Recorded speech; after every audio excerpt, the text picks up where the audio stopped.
it's the time of year where our peppers are doing their absolute best, which means we are overloaded with jalapenos. So today we're going to show you how to pickle jalapenos. This is a really yummy treat, and we love to put it on top of things like nachos or pizza or anything we just want a little touch of pickly spice to. So it's a really easy recipe. We're going to show you the step-by-step how to do it, how to can it, and get it in your pantry. So let's jump right in.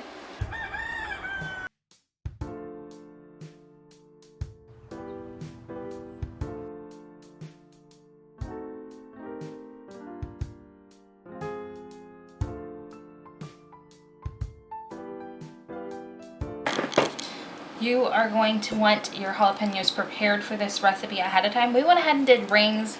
You can do whole, and we have 1.5 pounds here. We have 3 cups of white vinegar, 1 cup of filtered water, 4 cloves of garlic, and a teaspoon of Himalayan pink salt. You can use whatever salt you want. We like to use Himalayan salt in our recipes. And that's it. That's all you're going to need for this recipe, except for a big pan and something to stir with. Alright, so I'm going to set my jalapenos to the side for right now, and we are going to add our vinegar, our water, and our garlic and salt to our pan. And once this is combined, we are going to move it over to the stove and bring it to a rolling boil.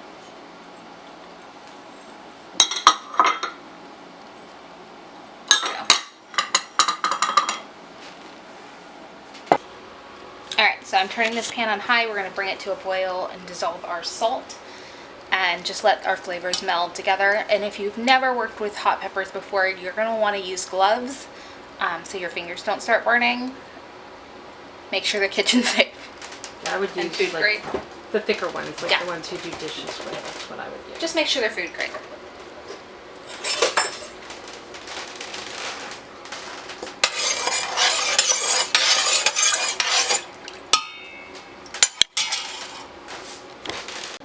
Alright, so we've got a 1/2 pint jar. You can do this in pint or 1/2 pint or even quarts. We're going to fill it to a 1/2 inch headspace with our jalapenos.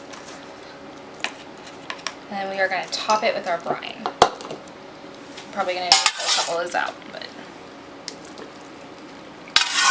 I'm just going to ladle it over the top.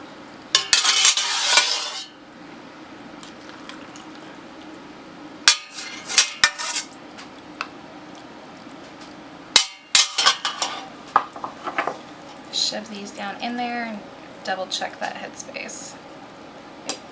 Come on, get out of there.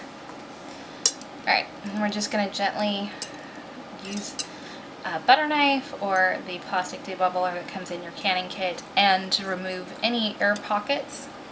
I'm just going to work your way around the jar. And then wipe the rims. It's always a good habit to check your jar before you start filling it to make sure there's no cracks or weak spots in the glass. We're going to finger tighten that, and then it is ready to go in our canner. Look how beautiful that is. Okay, so this makes 5 1/2 pints, and we're just going to stick them in our steam canner. You can boiling water canner them also for the same amount of time. We're going to put our lid on. We're going to turn our heat on high. Ice maker. We're going to wait till our gauge hits the green, and then we're going to start processing for 10 minutes. It'll be the same time for your boiling water canner, and then we're just going to let them process. Okay, our gauge has hit green. We are going to lower the temperature to low and start our timer, and then once our timer goes off, we are going to turn our heat off, remove our pot from the stove or the hot eye, and let it sit for another 5 minutes to begin cooling. If you're using a water bath canner, you can skip this step and pull your jars straight out and put them on a dry towel. Alright, I've turned the burner off. My timer has gone off. I'm going to gently move this off of the heat and wait 5 minutes, and then we can take these jars out. Going to gently remove this lid. Make sure to always open it away from you, move it out of the way. And you're going to take your jar grabbers and just remove your jars. I'm going to set these next to our cowboy candy, which has already been cooling. You should start here clicking the jars popping to seal right away. That is a good thing. Alright, we are going to let these sit here for about 24 hours. Once they're cool and we've made sure that all of our lids have sealed, You're going to label them, date them, and then you can remove the lids and store them in your pantry. The rings, not the lids. The lids, yes, not the lids, sorry. And that's it. That's how you pickle jalapenos. Okay.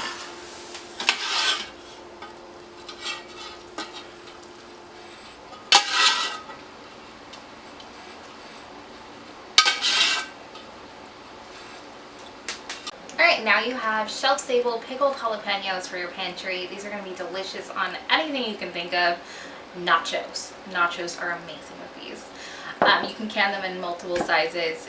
We just like to use the smaller jars for our own convenience, but pints are also great. Or if you really like jalapenos, quarts are great too. So if you like this video, make sure you leave a like down below, leave a comment if you have any questions, or if you try this recipe yourself, and we will get back to you as soon as we possibly can and answer all your questions. And we'll see you next time at the cottage.